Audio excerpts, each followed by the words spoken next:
छोटा सा गांव था जहां के लोग शाम ढलने के बाद अपने घरों से बाहर निकलने में डरते थे। इस डर की एक ही वजह थी, गांव के किनारे बना वो पुराना और सूखा कुआं। उस कुएं के पास एक सदियों पुराना पीपल का पेड़ था। गांव के बुजुर्ग कहते थे कि वहां एक भटकती हुई आत्मा, एक चुड़ैल का वास है। कहते हैं सिलसिला तब शुरू हुआ था जब सालों पहले एक औरत की वहां किसी ने दर्दनाक मौत कर दी थी, और तभी से उसकी आत्मा उस कुएं और पेड़ के आसपास भटक रही थी। जो भी रात के सन्नाटे में वहां जाता, वो फिर कभी लौटकर नहीं आता था। उसी गांव में दो दोस्त रहते थे, रमन और समीर। दोनों शहर में पढ़ते थे और कुछ ही दिन पहले गांव लौटे थे। रमन थोड़ा डरपोक था, लेकिन समीर हमेशा हर बात में आगे रहता था और उसे भूत प्रेतों पर बिल्कुल भरोसा नहीं था। एक दिन गांव के कुछ लड़कों ने समीर को उकसाया और कहा कि अगर उसमें दम है तो वो रात के 12 बजे उस पुराने कुएं के पास जाकर दिखाए। समीर ने बिना सोचे समझे चुनौती स्वीकार कर ली। रमन ने उसे बहुत रोका, बहुत समझाया कि गांव की बातें झूठी नहीं होती हैं, लेकिन समीर ने उसकी एक ना सुनी। उसने कहा कि ये सब बस लोगों का वहम है और वो आज रात इस वहम को तोड़ कर रहेगा। रात के ठीक 11:30 बजे, जब पूरा गांव गहरी नींद में सो रहा था, समीर और रमन घर से बाहर निकले। रमन का दिल जोर जोर से धड़क रहा था, पर वो समीर को अकेला नहीं छोड़ सकता था।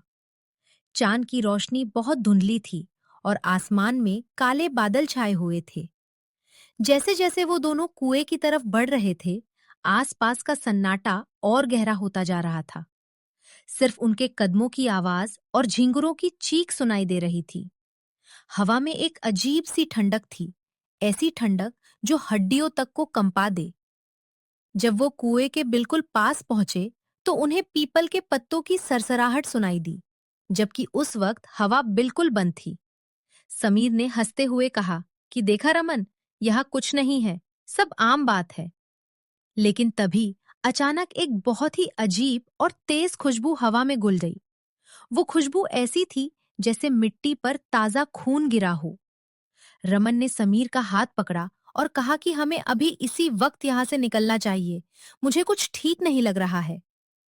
पर समीर ने उसका हाथ झटक दिया और कुएं के अंदर देखने के लिए आगे बढ़ा। समीर ने जैसे ही कुएं के अंदर अपनी टॉर्च की रोशनी डाली, रोशनी घने अंधेरे में खो गई। कुआं बिल्कुल सूखा था, लेकिन अंदर से ऐसी आवाज आई जैसे कोई बहुत गहरी सांस ले रहा हो। समीर थोड़ा पीछे हटा। तभी उनके ठीक पीछे से किसी के रोने की आवाज आई। वो एक औरत के सिसकने की आवाज थी। दोनों ने डरते हुए पीछे मुड़कर देखा। पीपल के पेड़ के पीछे से एक धुंधली आकृति बाहर आई। वो एक औरत थी जिसने सफेद कपड़े पहने हुए थे। उसके बाल घुटनों तक लंबे और बिखरे हुए थे। उसका चेहरा बिल्कुल सफेद था, जैसे उसमें खून का एक कतरा भी ना बचा हो। उसकी आंखें पूरी तरह से काली थीं, उनमें कोई पुतली नहीं थी। और सबसे खौफनाक बात ये थी कि उसके पैर बिल्कुल उल्टे थे और वो जमीन से थोड़ा ऊपर हवा में तैर रही थी। वो चुड़ैल उनकी तरफ बढ़ने लगी।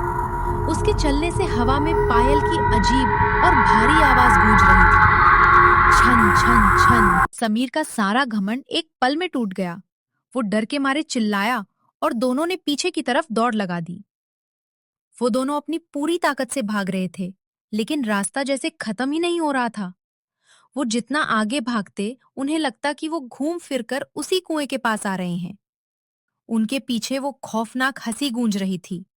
वो चुड़ैल उनका पीछा कर रही थी और उसकी आवाज उनके कानों के पास आने लगी थी। इतनी जल्दी क्या है? थोड़ा रुक जाओ। भागते भागते समीर का पैर एक पत्थर से टकराया और वो जमीन पर गिर पड़ा। उसका पाँव मुड़ गया था और वो उठ नहीं पा रहा था। रमन उसे उठाने के लिए रुका। तभी उन्होंने देखा कि वो चुड़ैल बिल्कुल समीर के ऊपर खड़ी थी। उसने अपना लंबा, काला और नाखूनों वाला हाथ समीर के गले की तरफ बढ़ाया। समीर डर से कांप रहा था और उसकी आवाज नहीं निकल रही थी। रमन ने हिम्मत की और पास पड़ा एक बड़ा डंडा उठाकर उस चुड़ैल पर दे मारा। डंडा लगते ही एक तेज चीख गूंजी और वो चुड़ैल एक पल के लिए पीछे हटी।